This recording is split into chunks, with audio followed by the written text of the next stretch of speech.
you keep choosing the wrong people, and most of the time, it does not feel wrong at first. That is the part nobody likes to admit. Wrong people rarely arrive wearing warning signs. They arrive as chemistry, as intensity, as relief, as the strange feeling that someone finally sees you. And because the feeling is strong, your mind mistakes it for truth. You think the power of the emotion proves the quality of the connection, but it does not. Sometimes all it proves is that the old wound in you has found something familiar to touch. A lot of people think attraction is random. It is not really. Attraction is often a prediction. Your brain is constantly trying to answer a question before you even know you asked it. What kind of person feels like home? And if your idea of home was shaped by inconsistency, distance, criticism, emotional unpredictability, or having to earn love by shrinking yourself, then the people you want will often carry the same emotional shape. You do not always choose the most loving person. You choose the one who matches the internal map you already built, even if that map was drawn in pain. That is why people keep saying, "I don't know why I always end up here." They do know, not consciously, but their nervous system knows, their attachment system knows, their body knows long before their logic catches up. The familiar feels safe, even when it hurts. The unavailable person feels exciting because they replicate the old chase. The chaotic person feels magnetic because they recreate the tension your system already knows how to survive. The fixer feels noble because fixing someone else lets you avoid facing yourself. The distant person feels ideal because distance lets you fantasize without risking real intimacy.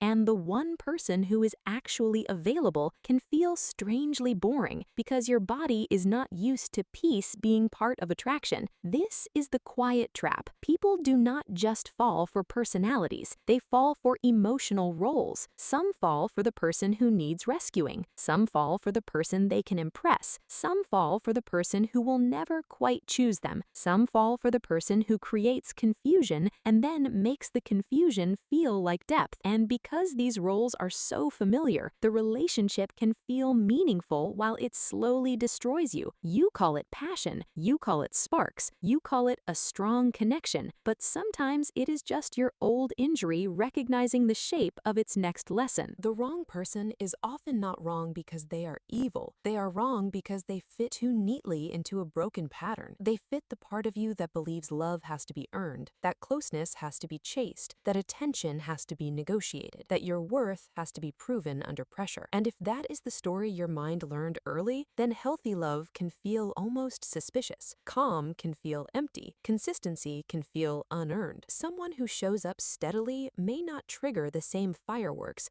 because they are not activating the survival circuits you confused with romance. This is why so many people become addicted to emotional uncertainty. It gives them something to do. It gives them something to analyze. It gives them a puzzle that keeps the mind occupied so it does not have to sit in the emptiness underneath. If the person is unavailable, then you can stay in pursuit. If the person is inconsistent, then you can stay in interpretation. If the person is emotionally damaged, then you can stay in rescuer mode. If the person is impossible, then the relationship never has to become ordinary enough to reveal what is really missing. In that sense, the wrong person is not just a partner, they are a psychological escape hatch. That is the ugly part. Sometimes people choose the wrong person because the wrong person protects them from the right kind of exposure. The right person requires something scarier than chemistry. The right person asks you to be seen without performing. The right person asks you to stop confusing adrenaline with attachment. The right person forces your nervous system to sit still long enough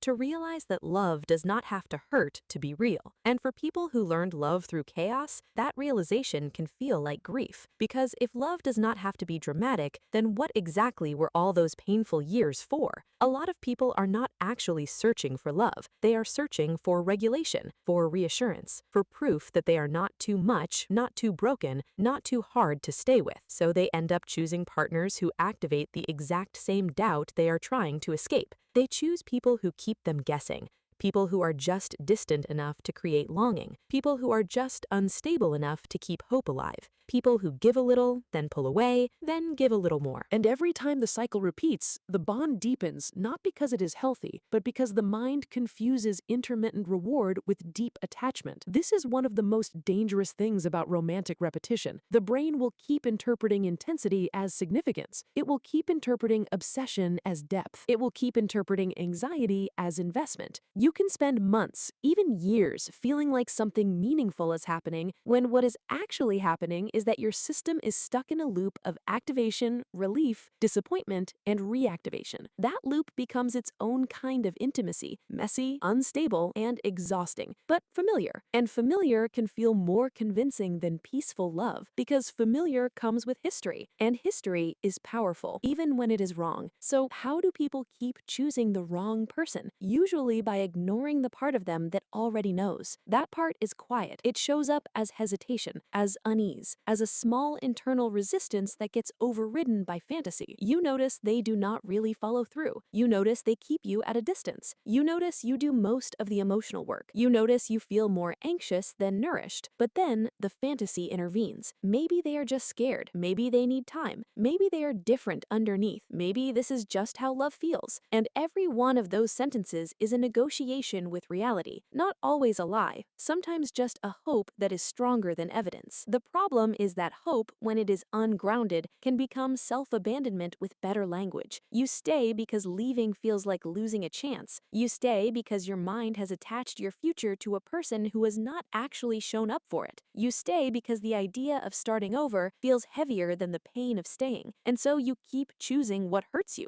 not because you enjoy pain, but because pain that is familiar can feel less threatening than peace that is unknown. That is why the work is not just learning what a healthy person looks like. The work is learning what your own nervous system is drawn to when it is not being honest. You have to ask harder questions. Not do I like them, but why do I feel pulled toward this? Not are they exciting, but what part of me needs this excitement? Not do they make me obsessed, but what does my obsession let me avoid? Because until you can see the emotional job that the wrong person is doing for you, you will keep hiring the same kind of pain in different clothing. The right person is not the one who completes your wound. The right person is the one who does not require your wound to stay open for the connection to survive. They do not need your insecurity to feel powerful. They do not need your abandonment fear to feel desired. They do not need your overgiving to feel loved. They do not keep you in a state of chasing, guessing, proving, or rescuing. And because of that, they may feel unfamiliar at first. That unfamiliarity is not a red flag by itself. Sometimes it is just what peace feels like before you trust it. You keep choosing the wrong people until you finally stop using chemistry as a moral system, until you stop calling emotional chaos a sign of fate, until you realize that attraction is not enough to justify a future, because the future is built by character, not adrenaline, by consistency, not fantasy, by mutual regulation, not mutual damage. And once you see that, the pattern does not vanish overnight, but it starts losing its authority. You stop confusing what is familiar with what is meant for you, and that is where real choice begins, because the truth is, the wrong people were never only about them, they were also about the part of you that had not yet learned how to stay with calm, how to tolerate steadiness, how to believe that love can be boring before it becomes beautiful. The moment you learn that, the pattern stops feeling like destiny. It starts feeling like something you can finally interrupt.